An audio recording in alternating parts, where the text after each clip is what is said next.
పితా పుత్ర పవిత్రాత్మ నామమున ఆమెన్. క్రీస్తునాథునియందు మిక్కిలి ప్రేమైన సహోదరి సహోదరులారా, తపస్సు కాల ధ్యాన వడకానికి మిమ్మందరినీ ప్రేమతోటి హృదయపూర్వకంగా ఆహ్వానిస్తూ ఉన్నాను.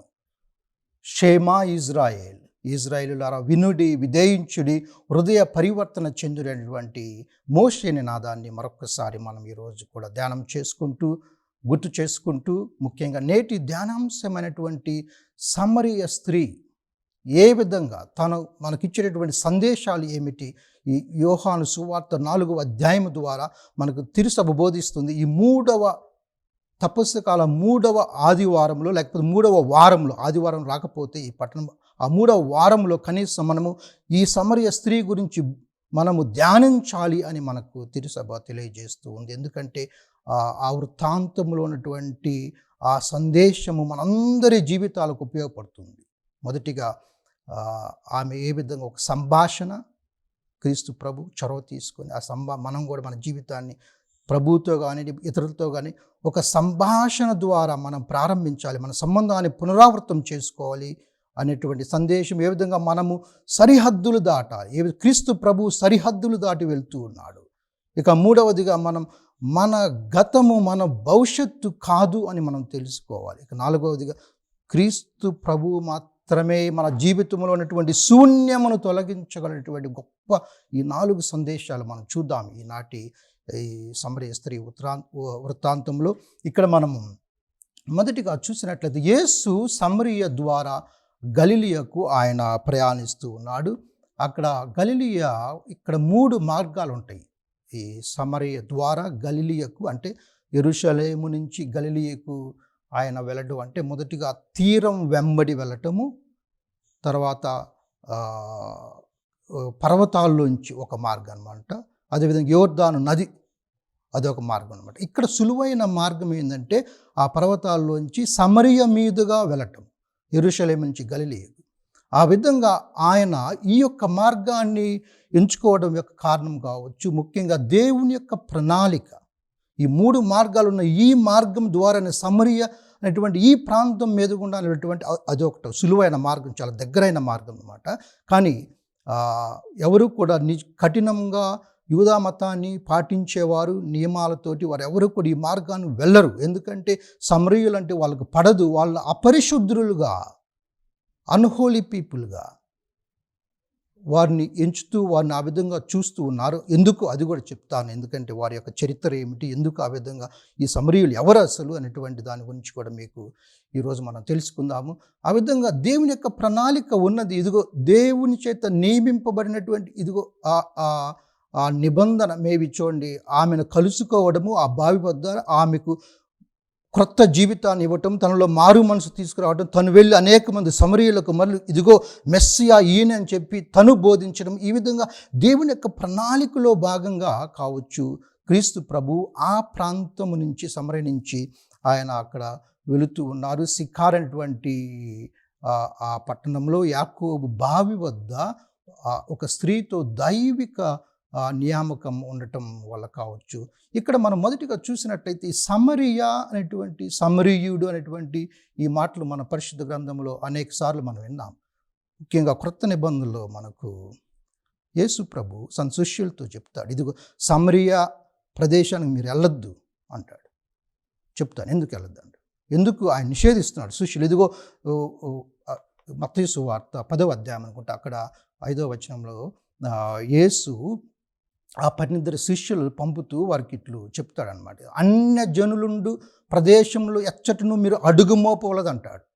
సమరయులు ఏ పట్టణాన్ని, వారి యొక్క పట్టణాన్ని మీరు ప్రవేశించవలదు, చెదిరిపోయినటువంటి గొర్రెలైనటువంటి మీ ఇజ్రాయేలీ ప్రజల వద్దకు మాత్రమే మీరు వెళ్ళండి అని బోధించడం ద్వారా దానిలో ఉన్నటువంటి అర్థం ఏమిటంటే, మొదటగా దేవుని చేత ఎన్నుకొనబడినటువంటి ఇదిగో ఈ యూదులు, వీరు రక్షింపబడాలి, వాళ్ళకు కూడా ఒక పనిముట్టుగా దేవుని చేతుల్లో సాధనాలుగా పనిచేస్తూ అందరికీ రక్షణ. కాకపోతే మొదటిగా దేవుని విశ్వసించిన బిడ్డలకు ఇక్కడ మారు మనసు పొందాలి, వీరి యొక్క జీవితాలు మారారు, వీళ్ళు జీవితాలు మార్చుకుని వాళ్ళ జీవితాలు కూడా మార్చడానికి వీరు తోడ్పడాలి దేవుని యొక్క ప్రణాళికలు అని చెప్పి ఆ విధంగా మొదటిగా ఇక్కడికి వెళ్ళడమంటాము. ఎందుకంటే ఇంకా వారికి సమయం రాలేదు, సమయం వచ్చినప్పుడు క్రీస్తుప్రభు మరణించిన తర్వాత ఏ విధంగా మరణించే ముందర మీరు వెళ్ళి సకల జాతి జనులకు అందరికీ సువార్తను బోధించాలని కోరుతారు. ఇదే శిష్యులను చెప్తాడు చూడండి. తారతమ్యాలు లేకుండా ఎవ్వరు అందరూ కూడా క్రీస్తు ప్రభువు ద్వారా ఆయన రక్షింపబడాలనేటువంటి మాటను కూడా మనం చూస్తున్నాం. ముఖ్యంగా లూకా సువార్తలో లూకా సువార్తికుడికి ఒక ప్రత్యేకమైనటువంటి అభిమానం ఉంటుంది. సమరీయులంటే సమరీయులన్నా, ఆయనకి స్త్రీలన్నా, పేదవారన్నా, పాపాత్ములన్నా, వీరి గురించి ఆయన సువార్తలు మనం అంతా చదువుతాం. లూకా సువార్తలు ఆయన చెప్తాడు ఒక మంచి సమరీయుడు. చూడండి, అప్పుడు ఆ ఉపమానంలో మనం చూస్తాము.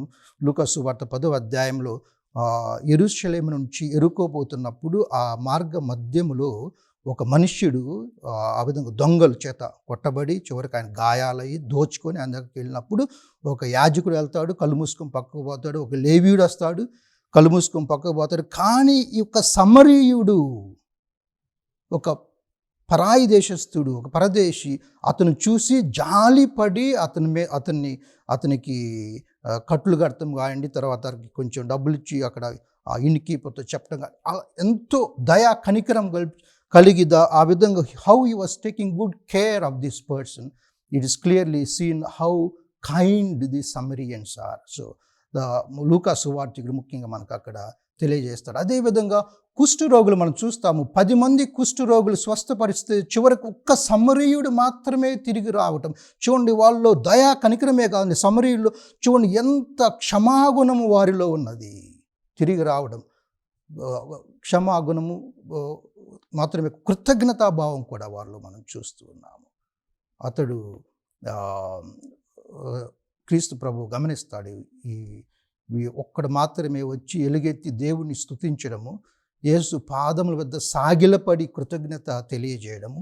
ఆ విధంగా యేసు 10 మంది శిష్యులు, 10 మంది కుష్ఠరోగులు ఎక్కడ వారు శుద్ధులు కాలేదా అన్నప్పుడు 9 మంది, మిగతా 9 వారు ఎక్కడ, ఇదిగో తిరిగి వచ్చి దేవుని స్తుతించేవాడు ఈ విదేశీయుడు ఒక్కడేనా అంటే చూడండి, వారు సమరీలు అనేవాళ్ళు అక్కడే ఉన్నారు. వాళ్ళు చెల్లాచెదురే ఉంటారు ఇజ్రాయేలీ ప్రజల్లోనే, కానీ వారు పరదేశస్థులుగా చూడబడుతున్నారు. చూడండి, ఆ విధంగా మనం చూసినట్లయితే సమరీలో ఉన్నటువంటి కృతజ్ఞత భావము మరొకసారి మనకి ఇక్కడ అర్థమవుతుంది. మరొక పర్యాయంలో చూడండి, చాలా కఠినంగా సమరీయులు క్రీస్తు ప్రభువును తిరస్కరిస్తారు. అక్కడికి ఆయన యెరూషలేము వెళ్ళటానికి నిశ్చయించుకొని అప్పుడు సమరయ వెళ్ళినప్పుడు, ఆ సమరయ ప్రాంతానికి వెళ్ళినప్పుడు వారు అక్కడ ఆయన్ని లేదు వెళ్ళిపో, ఇక్కడ రావడానికి ఇల్లు లేదు అన్నప్పుడు, ఎందుకంటే నీకు యెరూషలేముకి వెళ్ళాలని, అక్కడికి వెళ్ళాలనుకున్నావు కానీ ఇక్కడికి రావాలని ఉద్దేశం నీకేం లేదు, ఏదో దారిలో వచ్చిపోతున్నావు అన్నట్టు. ఆ విధంగా యేసు ప్రభువుని తిరస్కరించినప్పుడు యాకోబు యోహాన్లు ఏమంటారు, ప్రభు మేము ఆకాశం నుండి అగ్నిని రప్పించి వీరిని నాశనం చేయమని ఆజ్ఞాపించడం నీకు సమ్మతమేనా అని చెప్పి ఆ విధంగా అగ్నిని కురిపించాలన్నప్పుడు యేసు వారి వైపు తిరిగి అంటాడు, గద్దిస్తాడు వాళ్ళు, ఇలా చేయగాక మీరు మంచిది కాదు. ఆ విధంగా మరో గ్రామానికి వాళ్ళు వెళ్ళిపోతారు. ఈ విధంగా సామాజిక సాంప్రదాయాలు అన్నిటినీ కూడా సవాలు చేస్తూ, ఇదిగో నేడు ఆ యాకోబు బావి వద్ద ఆ సమరయ స్త్రీ ఆమె దగ్గర కూర్చుండి ఆమెతో ఒక సంభాషణను మొదలు పెడుతూ ఉన్నాడు. ఏంటి ఆ సామాజిక సాంప్రదాయాలు ఉల్లంఘించి ఏమి ఉల్లంఘిస్తున్నాడంటే, ఆమెతో ఒక సంభాషణలోకి దిగటం ద్వారా ఇదిగో ఒక యూదుడు తనకు పరిచయం లేని స్త్రీతో సంభాషించకుండా ఉంటాడు. వాళ్ళు అసలు మాట్లాడు పరిచయం లేనట్టు ఆడవాళ్ళతో.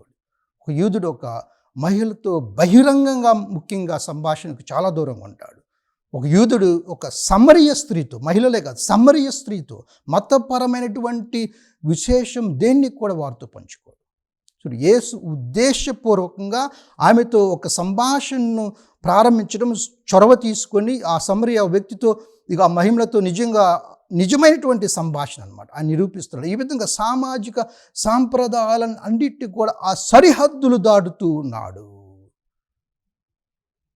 ఆ విధంగా మనము కూడా చెప్పాను ప్రారంభంలో, సరిహద్దులు దాటాలి. మన జీవితాల్లో మన జీవితాలు మనం చూసుకో, అక్కడ సమరియా మరియు ఇజ్రాయేల్ గురించి చూస్తున్నాం. ఇక్కడ మన జీవితాల్లో కులము మతము అనేవి ఎంతో విస్తరించిపోయినాయి. రోజు రోజుకి అది ఇంకా వర్స్ట్ అవుతూనే ఉంది, ఇంకా చెడు అవుతూనే ఉంది, కానీ తగ్గిపోవడం లేదు. ఎందుకంటే ఆ యొక్క సరిహద్దులు మనము దాటలేకపోతున్నాము. ఎప్పుడు కూడా నా వాళ్ళు, మన వాళ్ళు, నేను, మన కులము, మన మతము అనేటువంటి ఆ సర్కిల్స్లో, ఆ చిన్న చిన్న మనం గీసుకున్నటువంటి ఆ చిన్నటువంటి సర్కిల్స్లో ఉండిపోతూ ఉన్నాము. ఆ రేఖలను దాటలేకపోతున్నాము. ఆ సరిహద్దులను దాటలేకపోతూ ఉన్నాము. దాటి అందరూ కూడా దేవుని యొక్క బిడ్డలము, మనమందరం ఒకే శరీరము, ఒకే రక్తము, ఒకే క్రీస్తు, ఒకే దేవుడు, ఒకే బప్తిస్మము, ఒకే పవిత్రాత్మ, ఒకే తండ్రి మనందరికైనటువంటి ఆ యొక్క గొప్ప సత్యాన్ని, క్రీస్తు ప్రభు మనకి ఇచ్చినటువంటి ఆ సత్యాన్ని మనము గ్రహించలేకపోతూ ఉన్నాము అని మనము మొదటిగా అర్థం చేసుకోవాలి. అదేవిధంగా మనము చూసినట్లయితే ఇక్కడ ఇద్దరు అక్కడ బావి దగ్గరకు ఏ విధంగా వస్తారు? యేసు ప్రభు ఒంటరిగా వస్తాడు, అదేవిధంగా సమరయ స్త్రీ కూడా ఒంటరిగా వస్తుంది. ఎందుకంటే సమరయ స్త్రీకి తోడు ఎవరు లేరు. ఒకటి, క్రీస్తు ప్రభు ఒంటరి వాడే. ముఖ్యంగా ఏ విధంగా వస్తున్నారు వాళ్ళు? ఏ విధంగా వస్తున్నారంటే క్రీస్తు ప్రభు అలసిపోయి, ప్రయాణపు అలసట అనమాట. అంటే కానీ అక్కడ కూడా ప్రయాణం అనమాట. ప్రయాణంలో ఆయన గలిలియా వెళ్ళాలి. గలిలియాలో వెళ్ళటానికి కనీసం యెరూషలేము నుంచి పోవాలంటే అక్కడికి 100 కిలోమీటర్లు పైనే ఉండిద్ది. ఆ విధంగా తప్పకుండా మధ్యాహ్న సమయంలో, ఆ ఎండ సమయంలో మధ్యాహ్నానికి ఎవరైనా సరే కూర్చొని కొంచెం బావి దగ్గర చల్లటి ప్రదేశంలో కొంచెం నీళ్లు తాగటం అనేది ఆయన శరీరం యొక్క అలసిపోవడానికి చూస్తుంటే, భౌతికంగా ఆయన ఆ విధంగా బడలిక ఉండటం మనం చూస్తూ ఉన్నాము. యేసు ప్రయాణపు బడలిక. కానీ ఇక్కడ సమరయ స్త్రీ చూసినట్లయితే యేసు ప్రభువులాగా శారీరకంగా కాక మానసికంగా, తన ఆధ్యాత్మికంగా, తన జీవిత ప్రయాణంలో తను కూడా అలసిపోయి, సొలసిపోయి ఆ విధంగా ఆ బావి దగ్గరకు వచ్చి కూర్చుంటూ ఉంది. ఆ భారం అన్నమాట.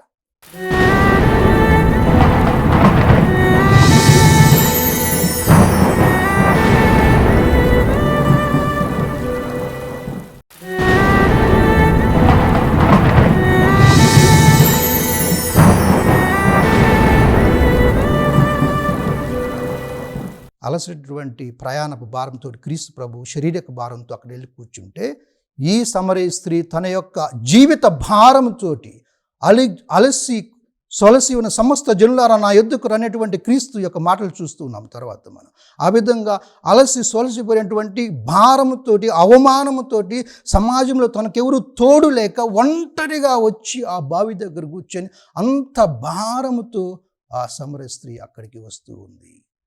మరియు అందుకే ఆ ప్రభు తన యొక్క గతాన్ని మారుస్తూ ఉన్నాడు, తన యొక్క భారాన్ని తొలగిస్తూ ఉన్నాడు, తన యొక్క అపరాధ భావాన్ని, తన యొక్క పాప జీవితాన్ని అంతా కూడా మార్చివేసి తన యొక్క క్రొత్త జీవితాన్ని ఇస్తూ ఉన్నాడు. మనము ఆ క్రీస్తు ప్రభు అక్కడ అడుగుతూ ఉన్నాడు, నాకు త్రాగుటకు నీరు ఇమ్ము అని సూటిగా ఈ విధంగా సంబోధిస్తూ ఉన్నాడు. ఆ సూటిగా సంబోధించటంలో ముఖ్యంగా సాంస్కృతిక అంశం మరొకటి ఏంటంటే పురుష ఆధిక్యం అన్నమాట. అది ఒక ఆజ్ఞగా, ఒక ఆదేశంగా ఇస్తూ ఉన్నాడు. చూడండి, ఆ విధంగా పురుషులు మహిళలతో మాట్లాడటము, సంభాషించటము, ఇలాంటి రకమైన సంబంధాన్ని కలిగి ఉండటం అనేది చాలా చాలా అరుదు అనమాట ఆ రోజులు. ఎందుకంటే ఆ యూద ఆచారం ప్రకారం, ముఖ్యంగా మనం శేరాపుత్రుడైన యేసు జ్ఞాన గ్రంథం చూస్తున్నాం. అక్కడ ఏ విధంగా ఆయన బోధిస్తాడు, ఏ స్త్రీకి మనసిచ్చి దాసుడు కావలదు అంటాడు. ఏ స్త్రీతోటి నీ యొక్క భార్యను శంకింపకము, మరియు పరకాంతతో సాంగత్యం వలదు, మరి ఆమె యొక్క వలలో నువ్వు చిక్కుకొనవద్దు, ముఖ్యంగా పాట కత్తెతో చెలిమి వలదు అంటాడు. ఆమె నిన్ను బొట్టులోనికి వేసుకొనగలదు, కన్య వైపు వెట్టిగా చూడకమంటాడు, ఆమెకు నష్టపరిహారం చెల్లించవలసి వచ్చును అంటాడు, వేశ్యకు హృదయం అర్పింపకము అంటాడు, నీ ఆస్తి అంతా గుళ్ళాగును, మరియు నగర వీధుల్లో నువ్వు నడిచేటప్పుడు నలువైపులా తేరిపారా చూడకము, ఎందుకంటే నరసంచారం లేని తావుల్లోనికి అక్కడికి వెళ్ళవలదు, ఎందుకంటే అందగత్తె ఎదురుపడినప్పుడు నీ చూపులను కూడా ప్రక్కకు తిప్పుకోనమంటాడు, పరకాంత సౌందర్యం మీదకు నీ మనసు పోనీకుమంటాడు. నీ సౌందర్యము వలన, స్త్రీ సౌందర్యం వల్ల చాలామంది తప్పుదోవ పట్టారు, కాబట్టి అది అగ్ని జ్వాలలను నీలోకి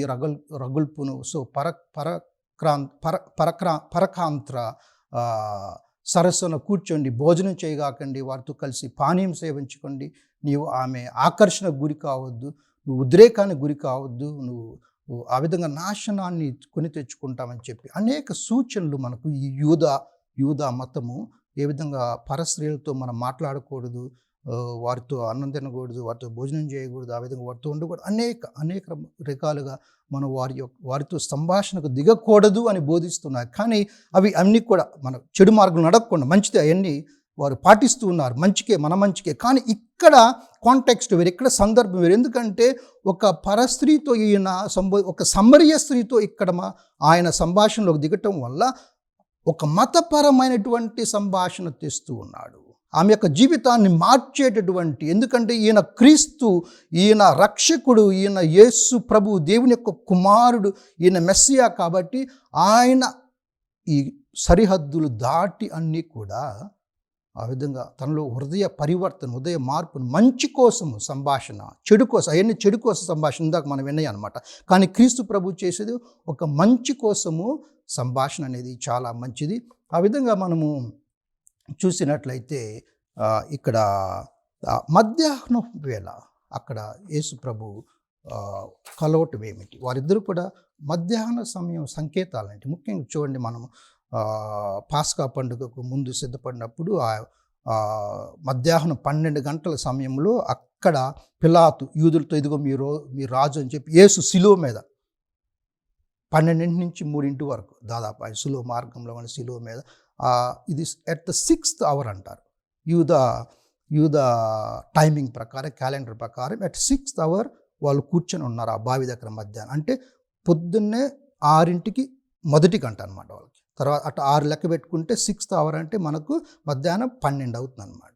9th hour అంటే మధ్యాహ్నం 3 అనమాట యూదా క్యాలెండర్ వాళ్ళ టైం ప్రకారం. ఆ విధంగా యేసు ప్రభు మరణించని చూడండి మత్తయి సువార్తలో, అప్పుడు పగలు 12 గంటల నుండి 3 గంటల వరకు, అంటే 6th hour to 9th hour అంటాం గ్రీకులో. ఆ విధంగా దేశమంతటా చీకటి కమ్మెను, అనగా అదే క్రీస్తు ప్రభు యొక్క మరణాన్ని ఏ విధంగా అక్కడ శిలువ మీద ఆయన నాకు దాహము అగుచున్నది అని శిలువ మీద ఏ విధంగా ఇది ఐఎమ్ థర్స్టీ అన్నాడో, అదేవిధంగా ఇక్కడ కూడా ఈ మధ్యాహ్న సమయంలో ఈ బావి దగ్గర ఆయన కూడా ఇదిగో ఐఎమ్ థర్స్టీ, నేను దాహంగా ఉన్నాను, నాకు కొంచెం నీరు ఇవ్వమని ఇక్కడ ఈ సమరయ స్త్రీని అడగటం జరుగుతూ ఉంది. అదే మరి ఓకే, క్రీస్తు ప్రభు అది దైవిక సూచన ప్రకారం వేదాంత సమయంలో ఆయన వచ్చాడు, మధ్యాహ్న సమయం అనేది. మరి ఇక్కడ సమరయ స్త్రీ ఎందుకు ఆ సమయంలో మధ్యాహ్న సమయంలో ఆ బావి దగ్గర అక్కడ కూర్చొని ఉన్నది అని మనం గమనిస్తే ఇట్స్ ఇర్రెగ్యులర్ టైం, అంటే క్రమరహితమైనటువంటి సమయం. ఎందుకంటే ఆడవాళ్ళు యూద ఆచారం ప్రకారం అబ్రహాం తీసుకోండి, చదువుతాం మన పరిశుద్ధ గ్రంథం. అబ్రహాము తన యొక్క కుమారుని ఈసాక్కి అక్కడ సంబంధం చూస్తాడు కదా, సేవకుడు వెళ్ళి బావి దగ్గర కలవటం చూస్తాం, అది కూడా సాయం సమయం అని చదువుతాం. అదేవిధంగా మోషే తన కాబోయే సిప్పోరాడు తనను కూడా బావి దగ్గర కలవటం చూడండి. యాకోబు రాహేలు బావి దగ్గర కలుసుకోండి. ఈ బావి దగ్గర అనేది బిట్రోతల్ అనమాట, మ్యారేజ్ అనమాట, దానికి సంకేతం అనమాట, ఇస్ ఎంగేజ్మెంట్ అక్కడ వాళ్ళకి అవుతుంది బావుల దగ్గర. ఇక్కడ కూడా క్రీస్తు ప్రభువు కూడా ఇదిగో ఒక బ్రైడ్ గ్రూమ్ వలె ఆమె కూడా తనకు కూడా నాకు ఎవరు భర్తలు లేరని చెబుతుంది. ఆ విధంగా మన స్త్రీ సభతో ఆమె పోలిస్తే ఏ విధంగా క్రీస్తు ప్రభువుని ఇదిగో శిరస్సుతో పోలిస్తే, బ్రైడ్ అండ్ బ్రైడ్ గ్రూమ్తో పోలిస్తే ఆ విధంగా మనము ఇక్కడ క్లుప్తంగా ఆ మధ్యాహ్న సమయంలో అంటే తన యొక్క జీవితాన్ని బాగు చేయడానికి వస్తూ ఉన్నాడు క్రీస్తు. ఈ స్త్రీ సభకు ఆయన ఒక శిరస్సుగా ఉంటే అనే భావాన్ని ఇస్తూ ఉందాం. బావి దగ్గర వాళ్ళు ఉదయము సాయంకాలం మాత్రమే వస్తారు, వాళ్ళ పశువులకి నీళ్లు దాపించడం కానీ, వాళ్ళైతే వారు తోడుకుని నీళ్లు తీసుకుపోవడం కానీ. ఈ మధ్యాహ్న సమయం అనేది ఇర్రెగ్యులర్ టైం అనేది, క్రమరహిత సమయం అనేది, ఇదిగో ఆ క్రమరహితమైనటువంటి తన జీవితాన్ని, సమరయ స్త్రీ యొక్క జీవితాన్ని ఇక్కడ మనకు చూపిస్తూ ఉంది. ఆమె యొక్క గృహ పరిస్థితి కారణంగా మిగిలిన సమాజం నుండి ఆమె బహిష్కరించబడింది. ఎందుకంటే 5 భర్తలు, తర్వాత 6వ వాడు కూడా తన భర్త కాదు అని మనకు అక్కడ తెలుస్తూ ఉంది. అలాంటి ఆ సమయంలో ఆమె దారి తప్పినది, ఆమె జీవితము దారి తప్పినది అనేటువంటి ఆ మధ్యాహ్న సమయం మనకు సూచిస్తూ ఉంది. ఇక ప్రభు నాకు నీరు ఇమ్ము అని అడగటము, తర్వాత సజీవ జలము అని చెప్పి మనము క్రీస్తు ప్రభువే ఈ సజీవ జలము అని అక్కడ ఆయన తెలియజేస్తూ ఉన్నారు. ఎవరు ఎందుకు నాకు త్రాగుటకు నీరు ఇమ్ము అని అడుగుచున్నది ఎవరు అని తెలిసిన ఎడల నీవే ఆయనను అడిగి ఉండేడు దానవు. అప్పుడు ఆయన అంటాడు, సజీవ జలమునిచ్చి నేనే ఇచ్చేడు వాడును.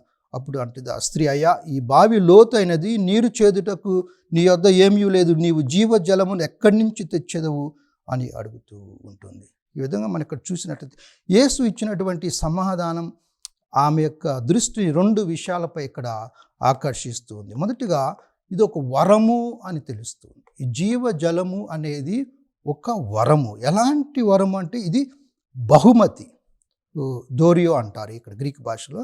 అంటే స్వేచ్ఛగా ఇవ్వబడినటువంటిది లేదా బదిలీ చేయబడింది. ఇది బహుమానం యొక్క స్వేచ్ఛను దేవుడు ఏ విధంగా స్వేచ్ఛగా మనకి ఇలాంటి బహుమానం ఇస్తున్నాడు. ఏంటి ఈ బహుమానం అంటే మన తర్వాత లోతుగా చూస్తే ఇదే మనకు పవిత్రాత్మ అనేటువంటి వరాన్ని, ఇది దేవుని వరము అని క్రీస్తు ప్రభు ఆ మాట అంటున్నాడు. ఆ వరాన్ని ఇచ్చేవాళ్ళు నీవు దేవుని వరమును గ్రహించిన ఎడల అంటాడు. ఆ వరమే పవిత్రాత్మ వరాన్ని. ఎప్పుడు కూడా పవిత్రాత్మను మనం త్రాగటము, మన జీవితాల్లో మనం ఉంచుకోవడము. ఆయన యేసు ప్రభు చనిపోయిన తర్వాత, పునరుత్థానం తర్వాత, ఆయన మోక్షారోహణమైన తర్వాత పవిత్రాత్మను మనకు ఒక ఆదరణకర్తగా మనతో వదులుతూ ఉన్నారు, మనతో ఉంచుతూ ఉన్నారు. ఆ విధంగా ఆయన చూస్తూ ఇదిగో జీవజలాల బుగ్గ, మంచితనము అను నది నుండి పారేటటువంటి నీరు, ఆ జీవపు చలమ అని ఏ విధంగా పాత నిబంధన గ్రంథంలో మనం చూస్తూ ఉన్నామో అదేవిధంగా ఇక్కడ కూడా మనము క్రొత్త నిబంధన గ్రంథంలో ఇదిగో నేనే సజీవ జలమునని చెప్పి మనకు క్రీస్తు ప్రభు బోధిస్తూ ఉన్నాడు. అదేవిధంగా 5 భర్తలు ఉన్నారటువంటి ఆత్మీయ సత్యాన్ని బహిర్గతం చేస్తున్నాడు. ఎందుకంటే ఆమె ఒక ప్రవక్త అనుకుంటుంది, కానీ అతను క్రీస్తు ప్రభు ప్రవక్త కన్నా గొప్పవాడు. ఆయన మెస్సియా, ఎందుకంటే దేవుని కుమారుడు. ఆయన దైవత్వం వలన మరియు పరిశుద్ధాత్మ ప్రేరేపణ వలన ఆ విధంగా క్రీస్తు ప్రభు ఆమెకు 5 భర్తలు మరియు ఉన్నవాడు కూడా తనవాడు కాదన్నటువంటి ఒక ఆత్మీయ సత్యాన్ని బహిర్గతము ఆయన ఒక మెస్సియాగా చేస్తూ ఉన్నాడు. తర్వాత చూసినట్లయితే ఎక్కడ ఆయన్ను ఆరాధించటము గెరేజిము కాదు, యెరూషలేములో కాదు, ఆత్మయందు సత్యమునందు అనగా ఇదిగో ఈ సత్యము ఆత్మయే మనకు పరిశుద్ధాత్మను మనం ఒకసారి తెలియజేస్తూ నేనే క్రీస్తును అని ఆ విధంగా క్రీస్తు అంటే ఐయామ్ అంటాడు. I'm Christ. ఐయామ్ అంటే మనకు చూస్తున్నాం. నేనే అంటే పాత నిబంధన గ్రంథంలో యావే అని అర్థం. మోషేకి మండుతున్నటువంటి పొద దగ్గర దేవుడు కనిపించి ఎవరంటే ఇదిగో ఐయామ్ హూ ఐయామ్ అంటే ఆ ఐయామ్ అంటే నేనే అంటే యావే అనేటువంటి దాని అర్థం అనమాట. ఆ విధంగా ఇదిగో ఆ యావే దేవుడు వారికి తెలిసినటువంటి వారు సమరీయులు అనేవాళ్ళు. ఆ విధంగా 222 BC అస్సిరియులు, అప్పుడు క్రీస్తు పూర్వము 222లో అస్సిరియులు ఇజ్రాయెల్ మీద దాడెత్తి అప్పటికి విడిపోతారు. ఉత్తర దక్షిణ ఇజ్రాయేల్గా. అక్కడ ఇజ్రాయేల్కి సమరియా క్యాపిటల్ అన్నమాట. వారిని ఓడించి వారందరినీ బానిసత్వంలో తీసుకువెళ్ళి పరాయి అంటే వాళ్ళ దేశంలో ఉంచుకొని వాళ్ళ దేశంలో ఉన్న కొంతమందిని ఇక్కడ తీసుకొచ్చి ఆ విధంగా మిక్స్డ్ రేస్ అక్కడ కనిపిస్తుంది. ఆ విధంగా వారిని ఇజ్రాయేలీలు యూదులు వారిని చిన్నతనంగా చూస్తూ ఉన్నారు. కాబట్టి వారిని రక్షించడానికి వచ్చినటువంటి వారిని కూడా దేవునితో కలుపుకోవడానికి వచ్చినటువంటి అతను ఇదిగో క్రీస్తు ప్రభు, ఈయనే మా యావే, మమ్మల్ని రక్షించేవాడు, ఈ జీవ జలపు బుగ్గ ఈయనే అని చెప్పి మనకు తెలియజేస్తూ ఉన్నాడు. మరొకసారి నేనే ఆయనను అని చెప్పడం ద్వారా. కాబట్టి క్రీస్తునాథుని యందు మిక్కిలి ప్రియమైన సహోదరి సహోదరుల, మన జీవితాల్లో మనము కూడా ఒక్క సంభాషణతో మనం ప్రారంభించుదాము. అది దేవునితో కానివ్వండి ఒక సంభాషణ, లేకపోతే క్రీస్తు ప్రభు మనతో సంభాషణ చేయాలని చొరవ తీసుకుంటాడు, కానీ మనమే ఆయనతో కోఆపరేట్ చేద్దాం. ప్రార్థనలో ముఖ్యంగా ఒక సంభాషణ, మన శత్రువులతోటి ఒక సంభాషణ చేద్దాం వారిని గెలుచుకోవడానికి. మన మిత్రులతోటి అందరితో ఒక సంభాషణ ద్వారా దేవుని యొక్క సువార్తను బోధించవచ్చు. అనేక పరమైనటువంటి మంచి పనులు ఒక సంభాషణ ద్వారా మనం చేయవచ్చు. అదేవిధంగా మనము మన సరిహద్దులు దాటుదాము. క్రీస్తు ప్రభు వలె కులము మతం అనేటువంటి సరిహద్దులు దాటి ఈ సమాజంలో ఇవి విభేదాలు ఒకటికొకటి కలిసి వస్తున్నాయి, చాలా విపరీతంగా ఉన్నాయి, మన సమాజాన్ని పట్టి పీడిస్తున్నాయి. కాబట్టి అలాంటి సరిహద్దులు దాటి అందరినీ కూడా సోదర ప్రేమతోటి మనం అందరూ కూడా ఒక్కటే అనేటువంటి స్వభావంతో నడుచుకుందాం. తర్వాత మన గతం అనేది మన భవిష్యత్తు కాదు. గతంలో మీరు పాప జీవితంలో ఉన్నట్లయితే ఆ పాప భారాన్ని మీరు మోయకండి. అలసిసలసిన నా యొద్దకు రండి, నేనే జీవ జలం అంటున్నాడు. కాబట్టి ఆ గతాన్ని వదిలివేసి, ఏ విధంగా ఆ సమరయ స్త్రీ ఆ కడవను అక్కడే వదిలివేసి పట్టణానికి పోయి ఇదిగో ఈయనే రక్షకుడు అని చెప్తా. అది మన కడవ అంటే మన భారము, ఆ పాప భారాన్ని అక్కడే వదిలివేద్దాం. మన యొక్క భవిష్యత్తు జీవితాన్ని మన గత జీవితం ప్రభావితం చేయకూడదు, అంటే చెడుకు చేయకూడదు, మనం కృంగిపోకూడదు. ఎందుకంటే మన రక్షకుడు, మన జీవజలమైనటువంటి క్రీస్తు ప్రభువు అక్కడ ఉన్నాడు. కాబట్టి మీ గతం మీ భవిష్యత్తు కాదు అని గుర్తుంచుకోండి. మరియు మన జీవితంలో ఉన్నటువంటి ఆ పాపాన్ని, ఆ శూన్యాన్ని, ఆ భారాన్ని అన్నిటినీ తొలగించేవాడు కేవలము క్రీస్తు ప్రభు అని చెప్పి విశ్వసిస్తూ మనము ధ్యానించుదాము. ఆ విధంగా ఈ యొక్క సరిహద్దులు దాటము, ఒక సంభాషణ ప్రారంభించటము, మన గతాన్ని వదిలివేసి మన యొక్క భవిష్యత్తును మనం చూడటము, మన జీవితంలో శూన్యాన్ని క్రీస్తు ప్రభువే తొలగించగలిగిన విశ్వాసంతో మనము జీవించుదాము. పితా, పుత్ర, పవిత్ర ఆత్మ నామమున ఆమేన్.